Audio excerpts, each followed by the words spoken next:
I say Jerome in the house. I say Jerome in the I got a story time for y'all. This is gonna be good, as all of them are. But the name of this title is...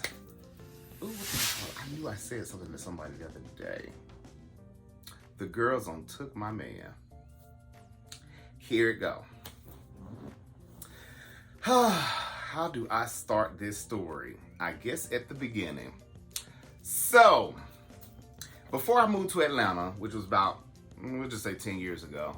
Was it 10 years ago? It's about to be 10 years. So 10 years ago, when I moved to Atlanta, before I moved to Atlanta, I was staying in my hometown, which is Columbus, Georgia. I met this guy, probably 3 months, 2 to 3 months before I actually moved. And the guy was younger. Actually, if I'm not mistaken, I want to say he was 8 or 9 years younger than me. 8 or 9 years younger than me. So at first I didn't take him serious, but then how he was acting and things he was doing within us building our relationship or starting the relationship, I could tell he was different from everybody else. So, how do I say this?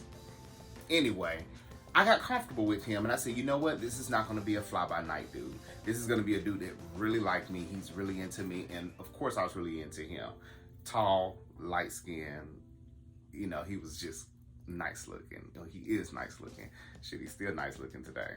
But anyway, I went ahead and told him and said, hey, I'm going to be relocating to Atlanta. So of course he asked me the question, wanted to know why I was going to Atlanta.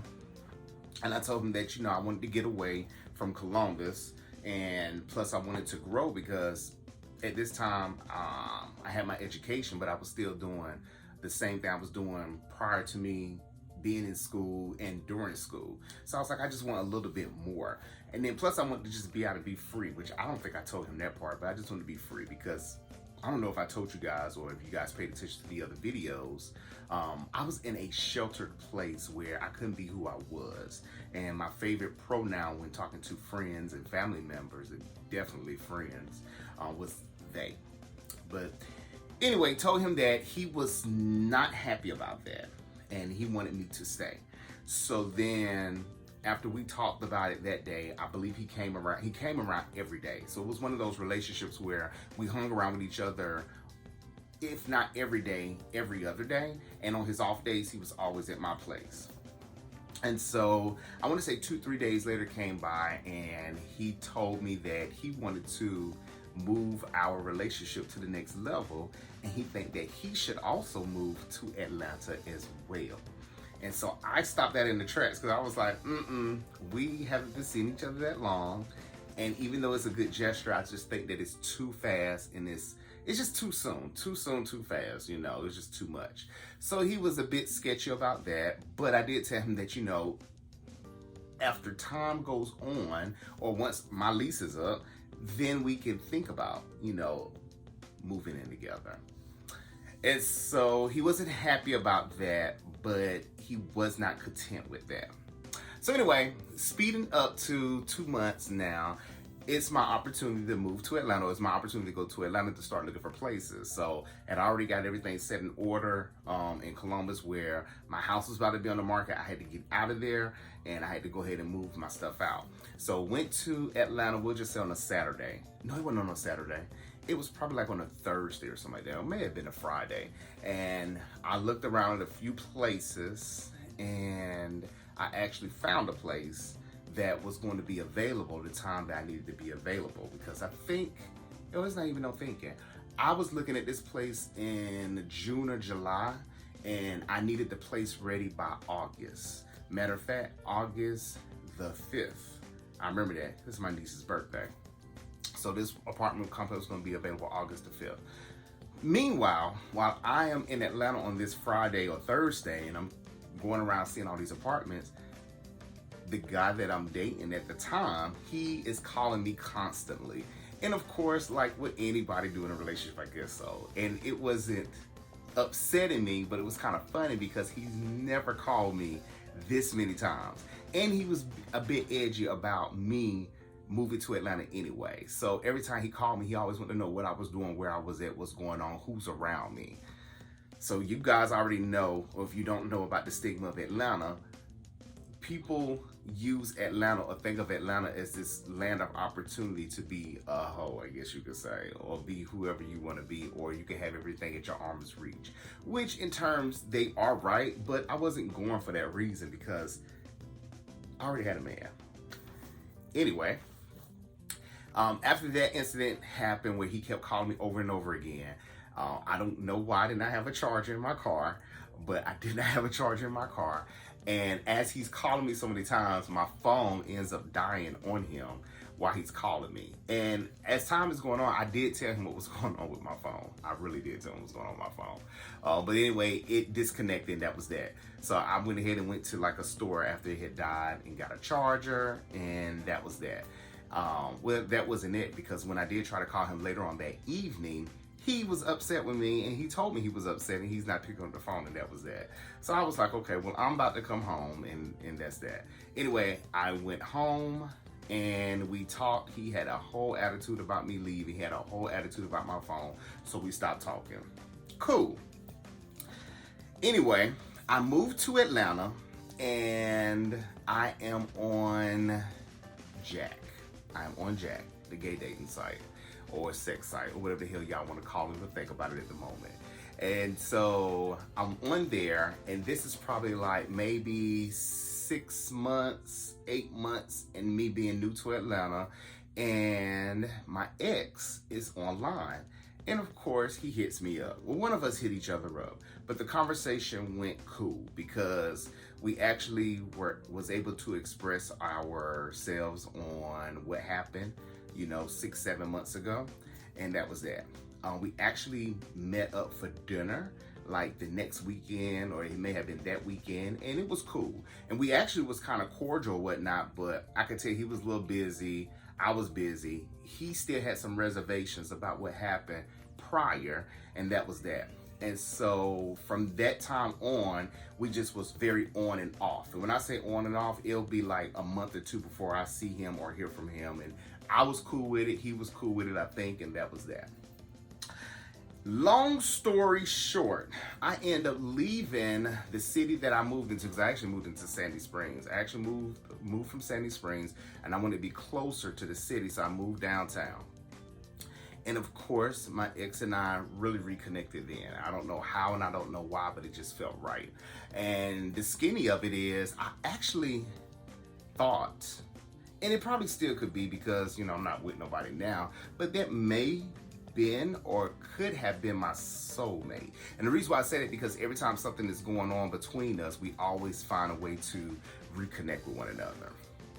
Here's the skinny of it, y'all, or the tea. So I'm in my apartment downtown. Of course, it's hundreds and hundreds of people in this one building. And we have a parking garage that's connected alongside the building.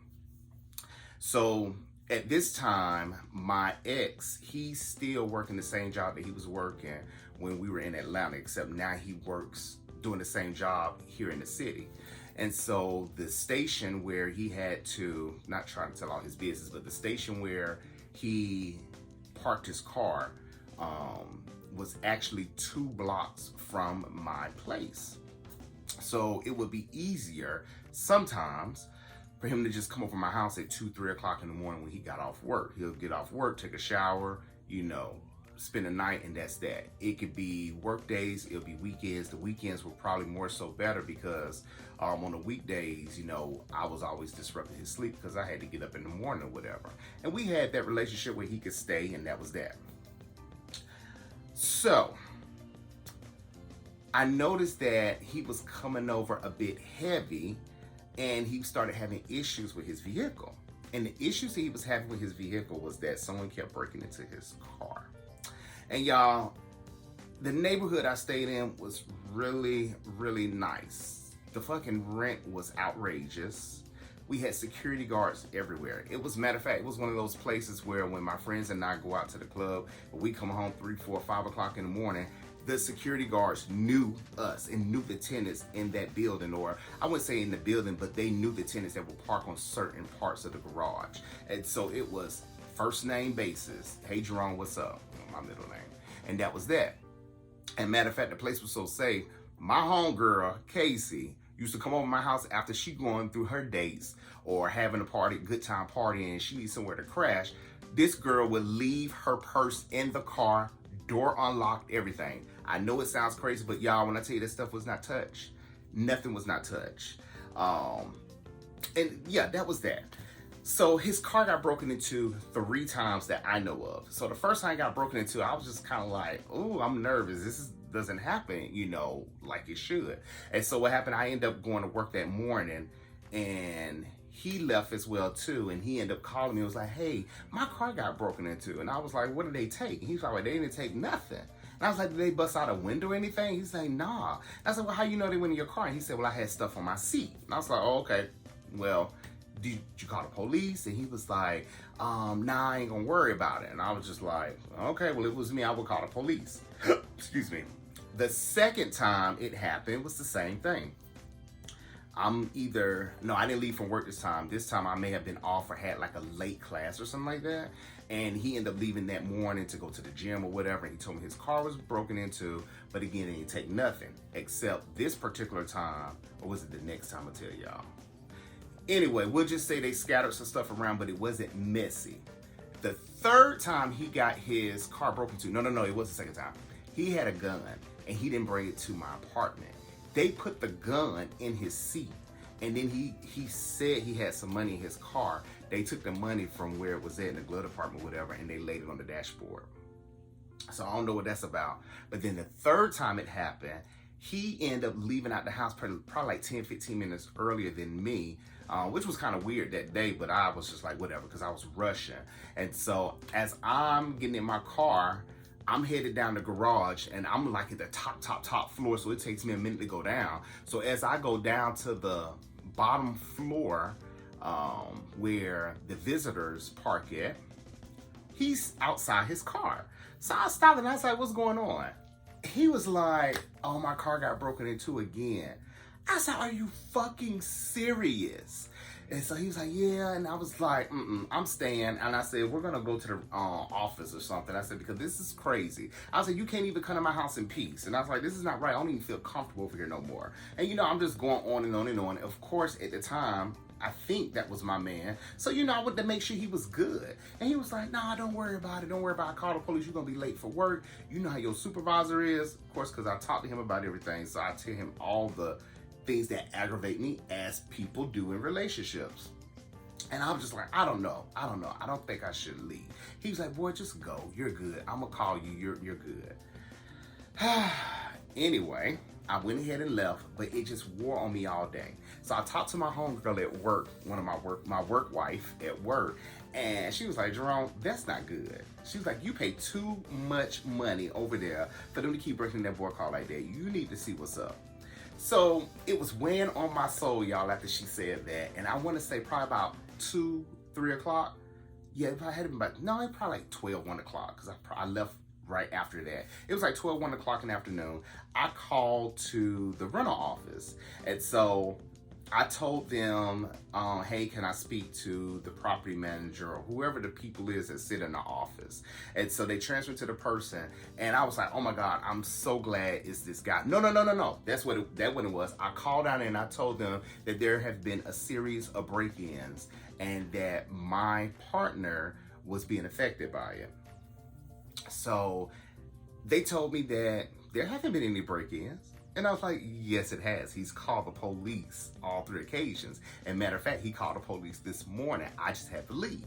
So the young man or the young lady placed me on hold and came back and was like, we haven't had anything. And I was like, okay, is there any way I could see the security tapes? And so he was like, I don't know if we could show you those. And I said, you know what? While you thinking about it, I'll just come up there because I feel very uncomfortable right now. So I talked to my supervisor, got in the car, I went back home, and this was about 1, 2 o'clock. And so as I'm riding in the car, I'm trying to think about a finagle story. You know how black people are. We be trying to finagle some kind of story so we can get our dirt and get ourselves right. Get to the place, and there's the young lady, young man. I don't know, I forgot who I was speaking to. And so I said, hey, this is me. I was calling about the footage. I need to know what's going on, this, that, the other. And so they was like, okay, well, we don't do this, but I have to talk to the manager. They went to the back. The young lady and young man came back, and then the manager came back, which used to be my neighbor in that same building. And so he was like, hey, friend, what's going on? So I have to tell y'all a story about that later, but long story short, when I first moved into that apartment, I met him. I didn't know he worked there, but I met him, and we just used to talk in passing or whatever. And he and I actually went on like a double date together. Well, not us well, we went on a double date. He was dating this guy, and the guy hooked him up with me, and we had fun for a while. I got to tell you about that because y'all, that was crazy. But anyway, we went to the back, and he was asking me what was going on. I told him what's up, and he was like, okay, what time is it? So I told him it had to been about between 3 a.m. to 5 a.m. because I don't know why I said after 3 a.m.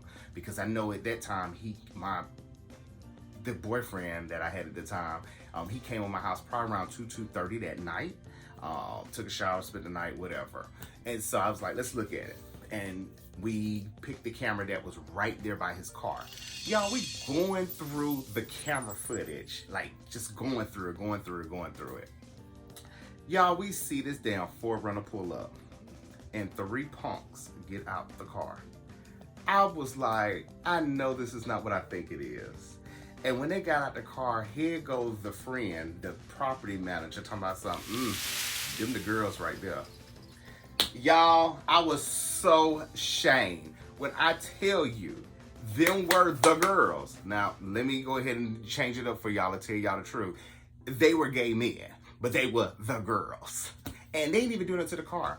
All 3, I'm not gonna say all 3, you could see the driver in the driver's seat, because when they pulled up, they were not discreet about it. They just pulled up, and cars could still pass by even though no cars didn't.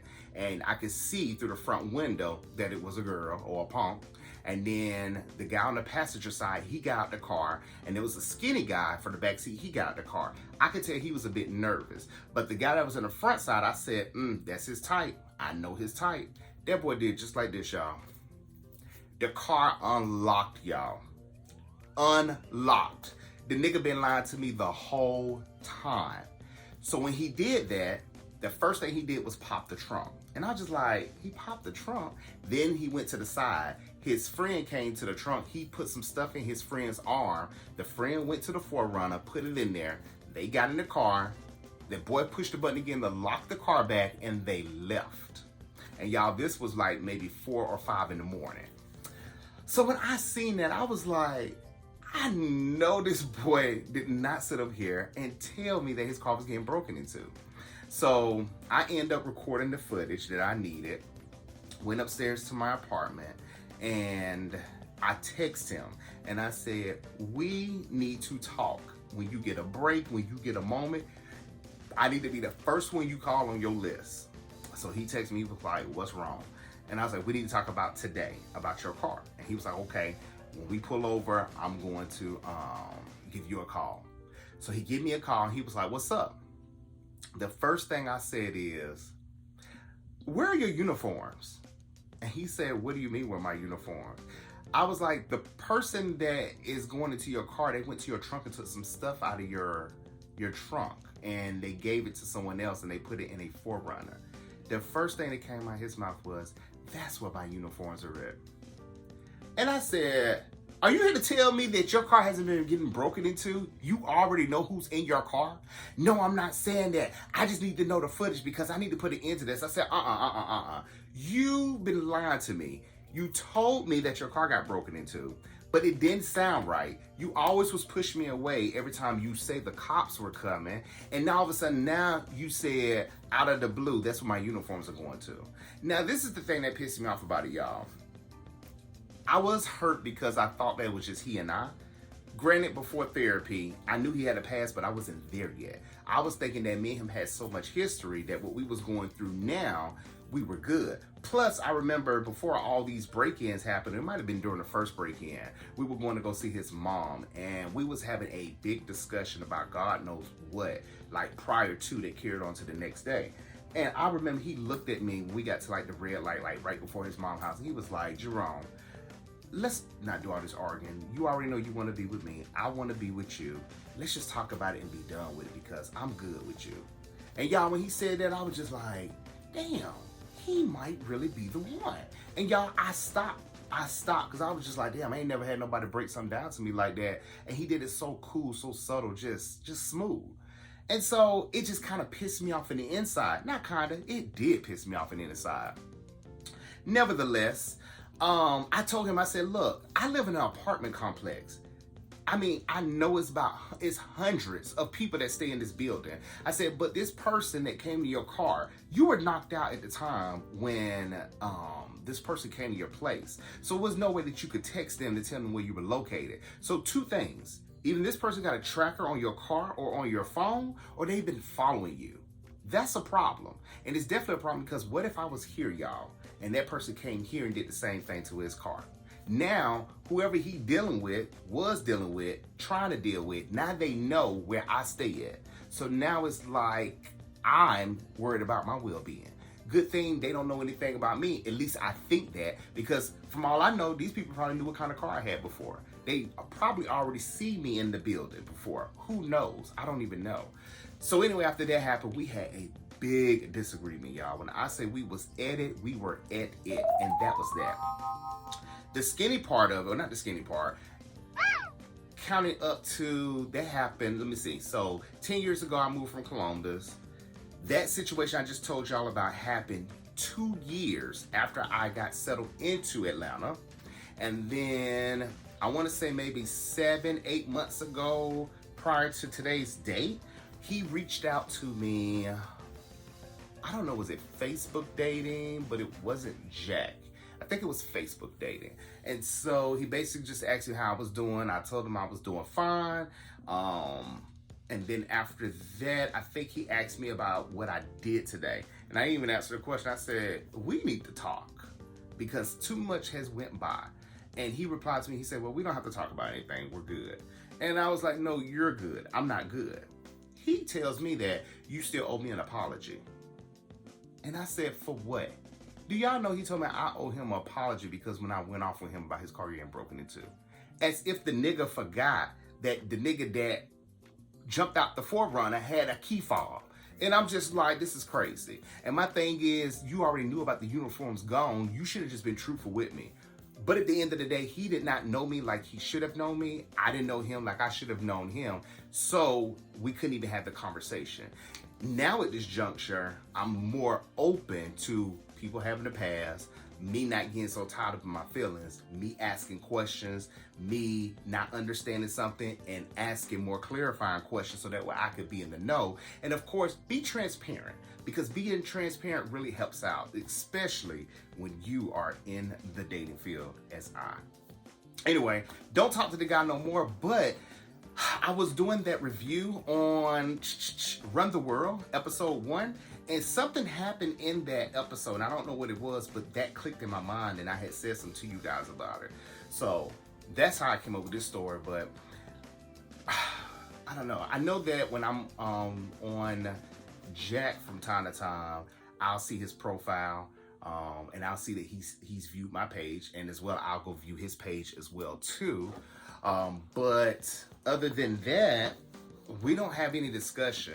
I just kind of wish that we can be better adults and talk about it. But then again, we probably are better adults now, and it's probably no need for us to talk about it because that ship has sailed.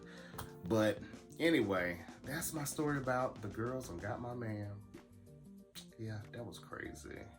I just cannot believe I was in that. Y'all, when this situation happened, I was telling my friends about it. They was like, you have the craziest scenarios and stories to tell us. Like, I just can't believe this stuff be happening. But I want y'all to drop down in the comments. Have anything crazy happened to y'all in a relationship? Or has anything crazy happened to you in a a situationship where you like, oh my gosh, I cannot believe this happened. And y'all, it just distraught me because I actually thought that was the guy I was gonna be with. You know how you with somebody and it's like out of all the guys you're dating or you've been with, you got that one person that truly understands you? I thought that was him. And since it's not him, I just move on to the next him who I think understands me, I think. But anyway, I don't have nothing else to say. Make sure y'all like, share, subscribe. Tell your friends, mama, cousins, sister, brothers, co-workers, and the enemies about this story. I hope I did not say his name in this video. If I did, I just bleeped it out. But yeah, that's my story. Anyway, I will talk to y'all later. It's me, Jerome. Bye, y'all.